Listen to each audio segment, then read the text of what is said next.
Assalamualaikum warahmatullahi wabarakatuh.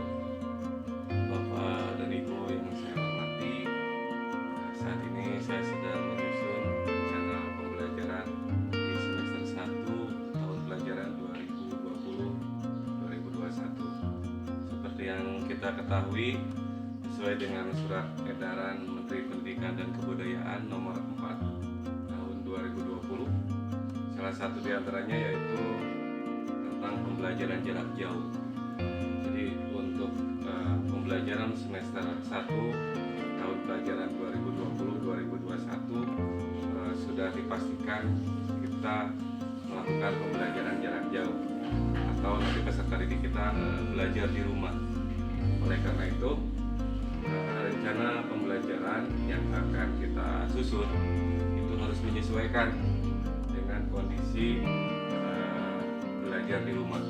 Jadi pembelajaran yang akan saya susun nanti merupakan materi sesuai dengan kompetensi dasar yang harus kita sampaikan pada peserta didik. Namun dalam pemilihan materinya nanti kita pilih hanya materi-materi yang esensial saja, karena tidak semua materi bisa kita sampaikan pada peserta didik di rumah, karena nanti terbatas oleh peralatan,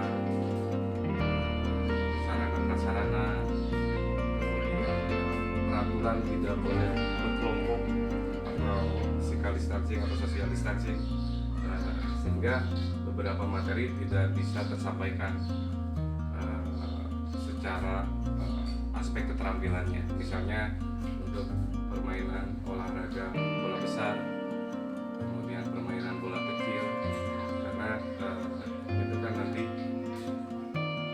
pembelajarannya biasanya berkelompok sehingga tidak bisa dilaksanakan. Untuk materi yang esensial, nanti saya akan lebih banyak penekanan pada materi latihan kebugaran jasmani. Untuk lebih jelasnya nanti saya akan paparkan seperti apa rencana pembelajarannya atau RPP-nya. Mohon nanti Bapak dan Ibu kritisi dan kita diskusi, kita bahas bersama. Mari saya buka slide-nya satu persatu. Pada rencana pembelajaran yang sudah saya susun, ada seperti biasa ada 5 KD yang perlu disampaikan. KD yang pertama yaitu merancang dan mempraktikkan pola penyerangan dan pertahanan dalam permainan bola besar. Kemudian KD yang kedua merancang dan mempraktikkan pola penyerangan dan pertahanan pada permainan bola kecil. Kemudian KD ketiga merancang dan mempraktikkan simulasi perlombaan atletik. Kemudian KD keempat merancang dan mempraktikkan pola penyerangan dan pertahanan pada olahraga bela diri. Kemudian KD kelima merancang dan mempraktikkan program latihan untuk meningkatkan kebugaran jasmani. Nah, dari kelima KD yang akan kita sampaikan kepada peserta didik, kita pilih materi yang esensial yang memungkinkan peserta didik di rumah bisa mempraktikannya, yaitu yang paling memungkinkan itu pada KD 5, merancang dan mempraktikkan program latihan. Sedangkan untuk KD yang lain mungkin untuk beberapa peserta didik bisa, tetapi karena keterbatasan sarana dan prasarana, kemudian materi seperti permainan bola besar itu kan permainannya permainan bergu, itu kemungkinan sulit. Hanya kalau memungkinkan ya silahkan saja disampaikan. Hanya nanti pada pembelajaran yang sudah saya rancang ini, untuk KD 1, 2, 3, 4 itu hanya pembelajaran aspek pengetahuannya saja. Untuk aspek keterampilan nampaknya akan kesulitan, sehingga penekanannya pada KD 5. KD 5 merancang dan mempraktikkan program latihan. Sehingga pada rencana pembelajaran program semester yang saya susun ini, untuk KD 5 materi merancang dan mempraktikkan program latihan untuk meningkatkan kebugaran itu saya susun sampai 10 kali pertemuan atau 30 jam pelajaran menggunakan model pembelajaran project based learning. Jadi peserta didik memiliki project untuk melakukan latihan-latihan untuk meningkatkan kebugaran jasmani di rumah. Tentunya nanti program latihan ini dirancang oleh peserta didik sesuai dengan kemampuannya masing-masing, sesuai dengan kebutuhannya masing-masing. Untuk selanjutnya pada saat peserta didik merancang, kita membimbing mereka untuk menyusun program latihan yang akan dilaksanakan pada proyek pembelajaran mereka. Nah, sehingga kalau kita lihat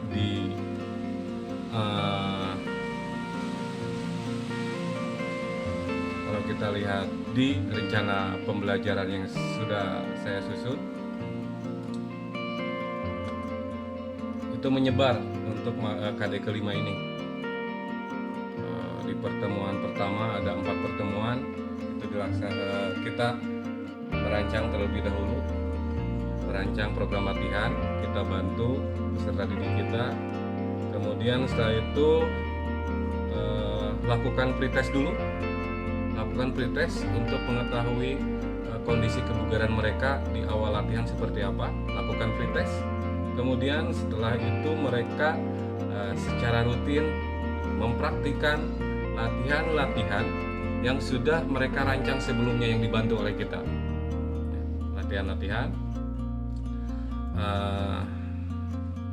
Kemudian nanti di pertemuan selanjutnya itu kita evaluasi. Apa saja kesulitannya, kita diskusi dengan peserta didik. Kemudian kita memberikan arahan kembali atau penguatan apa yang harus dilakukan selanjutnya. Nah, terus selanjutnya seperti itu sampai nanti akhir semester kita evaluasi kembali, kemudian kita lakukan tes dan pengukuran kebugaran jasmani. Nah, itu.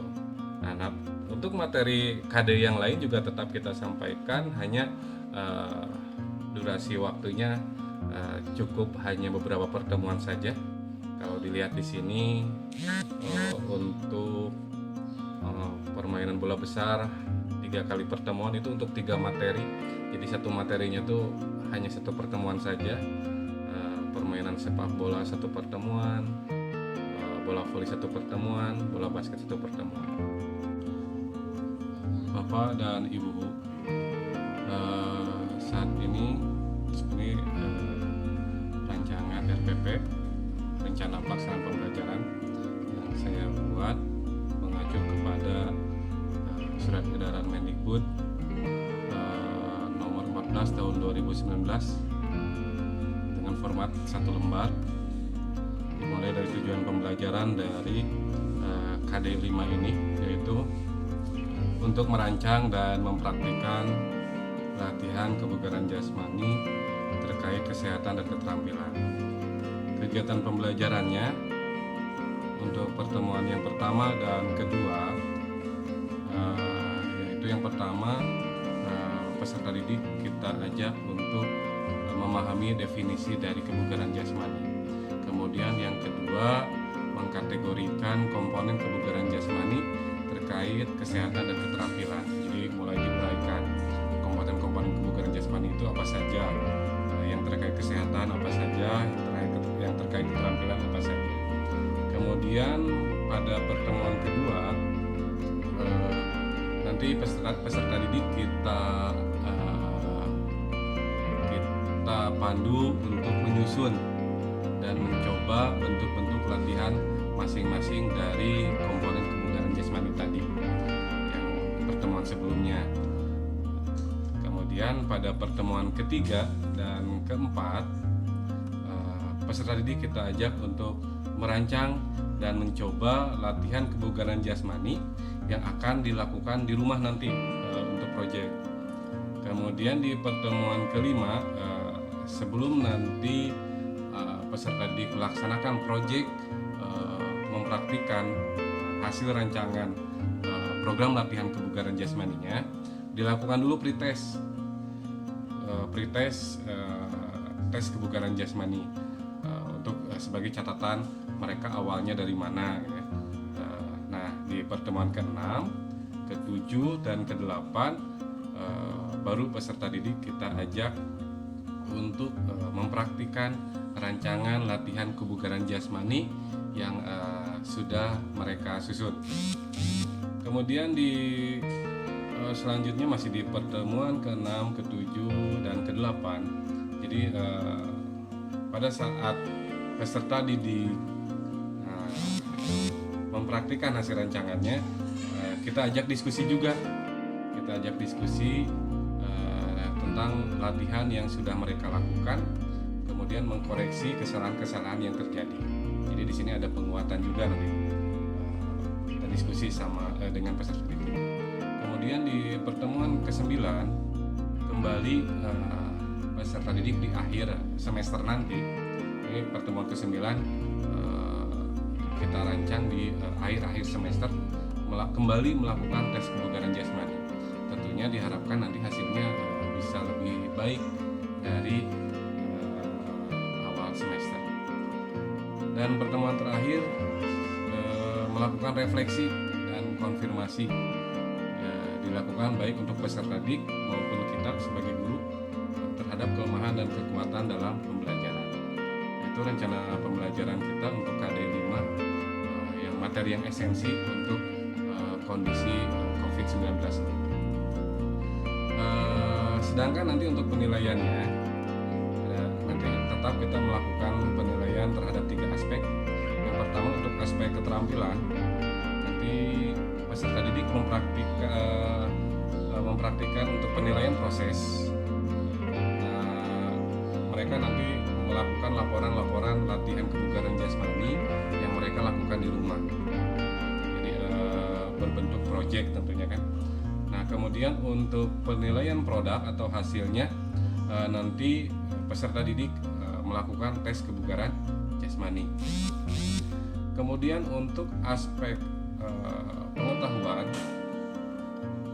nanti penilaiannya berbentuk laporan hasil rancangan latihan kebugaran jasmani. Kemudian untuk aspek sikap, nanti peserta didik diharapkan menunjukkan sikap teliti, disiplin, dan tanggung jawab. Itu untuk rencana pembelajaran KD 5 merancang dan mempraktikkan latihan kebugaran jasmani.